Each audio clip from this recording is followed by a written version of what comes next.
can I get an iced matcha latte Sure. with oat milk?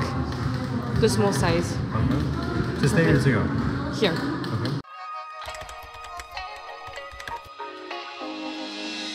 Oh là les gars, comment ça va bien? On se retrouve aujourd'hui dans un cadre quand même différent d'habitude.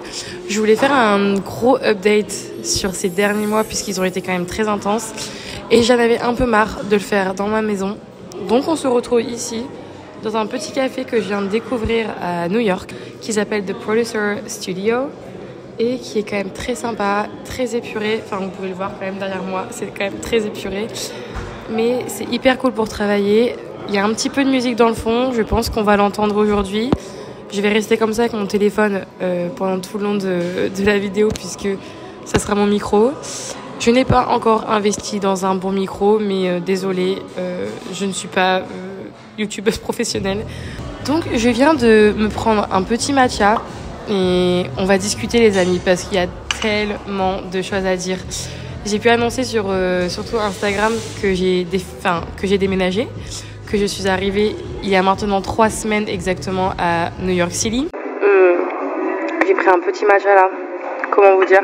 Mais avant de vous raconter comment j'ai fait pour arriver à New York City, on va aussi quand même se débriefer tout ce qui s'est passé avant ça. C'est vrai que j'ai pas été très active ces derniers temps sur YouTube. Mais si vous n'avez pas vu les dernières vidéos, il y a notamment celle de mon retour en France cet été. J'étais rentrée en France en fait début juillet pour refaire mon visa. J'avais fait une surprise à tout le monde, c'était vraiment incroyable. J'avais passé 12 jours hyper intenses, mais qui m'avaient fait un grand bien fou. Donc je vous invite vraiment à aller regarder la vidéo parce qu'elle est quand même assez sympa. Elle est pas très longue, elle dure 7 minutes et j'avoue que j'en suis plutôt fière. Donc s'il vous plaît, allez la voir. En fait, dans cette frénésie de l'été, puisque je ne travaillais pas tout le mois de juillet et jusqu'à mi-août. Je m'étais calé quand même beaucoup de choses, dont ce voyage en France. J'étais rentrée à Chicago le 18... Ouais, je pense que j'étais rentrée à Chicago le 18 juillet. Le 22 juillet, j'avais déjà le concert de Beyoncé à Chicago avec ma meilleure pote. Donc j'ai même pas eu 4 jours pour me remettre de tout ce qui s'est passé en France et du jet lag et de mes valises. Que le 22 juillet, j'étais déjà à Beyoncé et 2 heures plus tard, à la fin du concert, j'étais en train de prendre un avion pour aller à Los Angeles pour mon road trip californien. Donc, comment vous dire que c'était vraiment la course. Et ce road trip, j'avoue que je n'ai rien filmé. J'ai juste posté sur Instagram beaucoup de vidéos.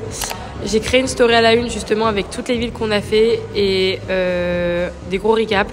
Si ça vous intéresse, on voit un petit peu justement le parcours qu'on a fait avec ma soeur, etc.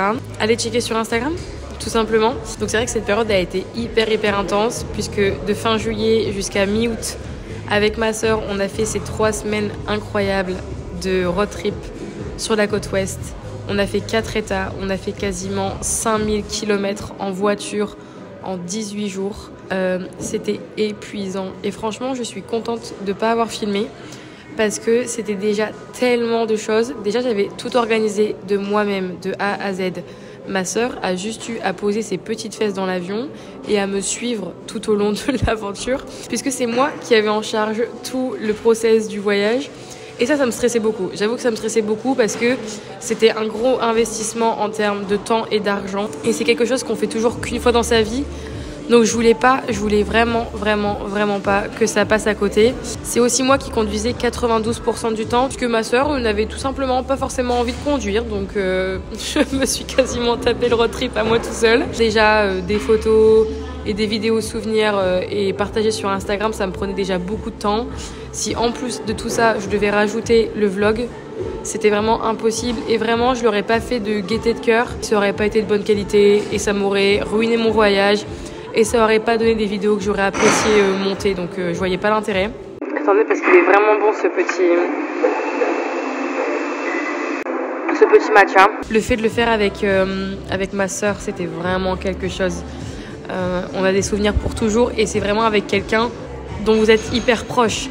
Donc c'est encore plus meaningful que de le faire avec quelqu'un que vous connaissez depuis quelques mois en fait. Vraiment, c'était vraiment incroyable. Ma host family de Chicago était encore en vacances dans les Hamptons. Donc j'ai pu avoir en fait une semaine en août pour tout remettre à zéro et tout reset.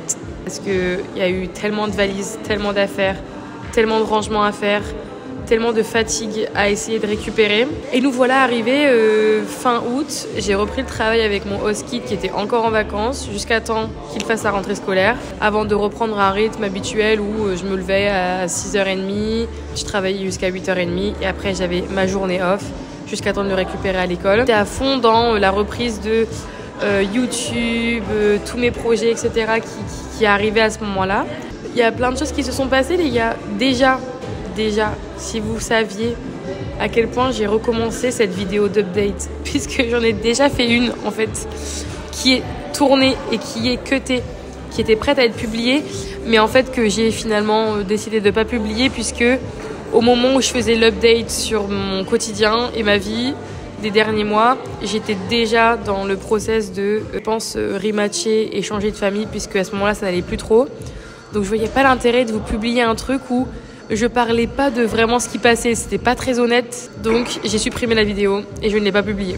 Donc nous voilà dans notre bon mois de septembre, Marjorie motivée comme jamais, et en fait je me suis pris beaucoup de choses en pleine tête. Ça m'a fait ouvrir les yeux sur le fait que je n'étais plus forcément à l'aise dans la famille dans laquelle j'étais depuis à ce moment-là 13 mois et demi, 14 mois. Je reste quand même quelqu'un de très investi et qui se tient toujours à ses engagements. Et là, le fait de me dire que en fait, Marjo, là, t'es en train de vivre un échec en fait, parce que tu vas renoncer et tu vas abandonner. Alors qu'en fait, c'était pas du tout ça. Vraiment, je me suis posé des questions pendant 2 semaines et demie avant justement de lancer le process de changer de famille, parce que vraiment, c'était la personne que j'étais au quotidien, je ne me sentais plus moi-même. Je pourrais jamais dire de mal sur ma famille de Chicago. Voilà, c'est clair. La relation que j'ai eue avec mon host kid, vraiment, ça me fait vraiment mal au cœur d'avoir eu à le quitter. Malheureusement, je pense qu'au bout de 1 an, qu'on était vraiment à des milliers de différences. Je suis quelqu'un de hyper pétillante, curieuse, qui touche à tout, qui aime la danse, qui aime la créativité, qui aime les vidéos, qui a des tatouages, qui a des piercings, whatever. Enfin voilà, je suis hyper curieuse de tout, etc. Et en fait, toutes ces petites choses qui font que je suis moi, en fait, ma famille de Chicago n'était pas super fan de ça. Donc, je faisais inconsciemment comprendre qu'il y a des choses qui n'étaient pas vraiment les bienvenues chez eux, en fait, à la fin. J'en suis tout simplement arrivée à fin septembre à demander le rematch en fait avec ma famille de Chicago. Mais j'ai eu une petite perte de batterie, c'est réglé. Ça a été une période très stressante puisque j'avais une date limite de 15 jours pour trouver une nouvelle famille. Ma famille de Chicago m'avait donné 3 semaines et payé mon billet pour rentrer en France en décembre à Noël pour passer les fêtes de fin d'année en famille. Et j'ai dû renoncer aussi à ça en fait, donc ça a été très compliqué de prendre cette décision. C'est quand même pour le mieux puisque j'ai la bonne nouvelle de vous annoncer que je suis arrivée à New York City. Je vis dans une petite ville où 2% de la population la plus riche de New York habite. J'ai pu aller 2-3 fois les derniers week-ends depuis que je suis arrivée. C'est incroyable. Pour l'instant, je filme pas encore New York puisque je voulais vraiment tourner cette vidéo d'update parce que j'avais envie de reset à 100%, de me remettre à jour surtout pour vraiment commencer tout ce nouveau New York City Diary. Et vraiment, ça a été une grosse période de transition, cette arrivée ici, où j'ai pris énormément de retard sur mes projets et surtout le gros projet qui change dans ma vie actuellement et dont on va parler maintenant. J'ai nommé ma reconversion professionnelle. On va reprendre une petite sip avant de parler de ce gros sujet. Comme vous savez, je pense que vous avez quand même compris, les personnes qui me suivent depuis un moment et qui me connaissent, j'étais, avant d'être au pair, assistante sociale en protection de l'enfance depuis 4 ans. Oui, j'ai déjà 4 ans de carrière quand même, les amis. C'est pas rien quand même à 25 ans. Et c'est vrai que depuis que j'ai commencé la musculation il y a 3 ans, déjà de par moi-même, j'ai toujours été hyper curieuse. J'ai eu un très bon coach à regarder des vidéos, à lire des bouquins, à écouter des podcasts sur tout ce qui pouvait se rattacher au monde du sport et de la nutrition. Cette première année aux États-Unis, ça m'a de plus en plus motivée à me dire et si je prenais le risque de faire enfin ce que j'ai envie de faire au quotidien, même si ça me terrifie. même si ça plaît pas aux gens, de faire vraiment ce que j'ai envie de faire de mon futur en fait et de ma vie. Et j'ai décidé de commencer une formation certifiante pour être coach sportive, qui est la formation la plus scientifiquement basée en termes de sciences de la nutrition et de la musculation. La rentrée scolaire de la formation bayésienne était pendant mon rematch et que j'ai dû rattraper ces dernières semaines. Mais ça y est, je suis à jour et ça fait du bien. C'est un investissement sur ma personne, c'est un investissement financier aussi de faire cette formation pour vraiment me donner une chance de faire ce que je veux dans ma vie. J'aimerais à long terme devenir coach en ligne, c'est-à-dire proposer aux gens des programmations en entraînement et en nutrition online. Ça veut dire que toutes les semaines, le client a les bilans avec moi, comme j'avais pu avoir avec justement mon coach il y a maintenant 2 ans. Quand je rentrerai en France, je serai diplômée et je pourrai vraiment commencer à me professionnaliser dans ce domaine-là. Et j'ai aussi envie de vous montrer aussi ce côté-là de ma vie puisque c'est hyper important pour moi. J'ai aussi envie de vous partager mes entraînements, mon lifestyle, ce que j'apprends, vous partager plein d'infos, vous donner plein de motivation parce que c'est aussi ce que j'aime avoir moi en tant que consommatrice YouTube sur YouTube en fait. Donc j'ai vraiment envie de proposer ça. J'ai dû évidemment faire des sacrifices, c'est-à-dire que depuis 1 mois, je ne me suis quasiment pas entraînée. J'ai repris cette semaine et d'ailleurs je vais tourner une vidéo la semaine prochaine sur ma semaine type en termes de productivité, entraînement, lifestyle, etc. C'est vraiment le gros sujet dont je suis hyper contente. Enfin je pense que ça doit être depuis tout à l'heure, j'ai l'impression que je fais que de sourire, genre meuf calme-toi. Mais vraiment vous pouvez pas vous rendre compte à quel point je suis contente de moi d'avoir eu le courage de sauter le pas. J'ai un plan fixé comme ça dans ma tête, j'ai des notes, vous avez même pas idée sur comment je veux faire, ce que je veux faire, la création de contenu que j'ai envie de faire autour de ça, la production de tout ce qui se passe dans ma tête en ce moment les gars, je vous jure, c'est un nuage d'idées. Prochains mois qui vont s'avérer aussi très intenses en termes de voyage parce que on est toujours ici pour voyager et profiter un maximum. Donc là le but ça va être de passer un Noël à New York City. J'ai vraiment envie de créer aussi beaucoup de contenu cet hiver autour de New York City et de Noël. J'ai aussi un petit voyage qui arrive prochainement. L'objectif aussi, c'est que l'année prochaine, il y ait des gros voyages qui se profilent. Costa Rica et Mexique. On va aller aussi rendre visite à Océane, qui vit à Seattle. D'ailleurs, si vous n'avez pas vu notre petit week-end à Chicago, je vous le mets juste là. Qui était d'ailleurs mon dernier week-end à Chicago, puisqu'à ce moment-là, vous ne le saviez pas, mais j'étais en plein rematch. Donc c'était mon dernier week-end à Chicago. Donc ce vlog, il a une saveur particulière pour moi. Donc n'hésitez pas à aller le checker. Il est quand même sympa. D'ailleurs, j'ai un peu du mal à couper le cordon de Chicago là. Et après, on arrivera très vite les amis à mon mois de voyage qui est le Travel Month. Puisqu'à la fin de votre année d'au pair ou de votre 2 années d'au pair, vous avez le droit à rester pendant 1 mois sur le territoire et voyager autant que vous voulez. Ce qu'on va faire, pour l'instant, je garde un peu de secret. Je ne vous parle pas de ce projet puisque c'est pas encore s'il va se réaliser. Donc, je vous en dirai plus l'année prochaine. Mais ça risque quand même d'être très sympa. J'essaie aussi vraiment de me refaire une petite routine ici parce que on va pas se mentir, ça reste quand même un emploi du temps très chargé. Je travaille plus qu'avant. 2 petites filles de 4 et 7 ans, donc plus de fatigue. Je dois en plus de ça caler dans ma journée mes entraînements, mes études, YouTube et mes passions parce que c'est quelque chose où j'ai pas envie d'arrêter. Je suis à fond dans la lecture ces derniers temps. J'aimerais aussi un peu vous tourner une vidéo bouquin parce que vraiment je suis à fond dans la lecture en anglais ces derniers temps. Et c'est vrai qu'à tout ça, j'aimerais aussi ajouter un petit peu de sociabilité dans cette nouvelle ville.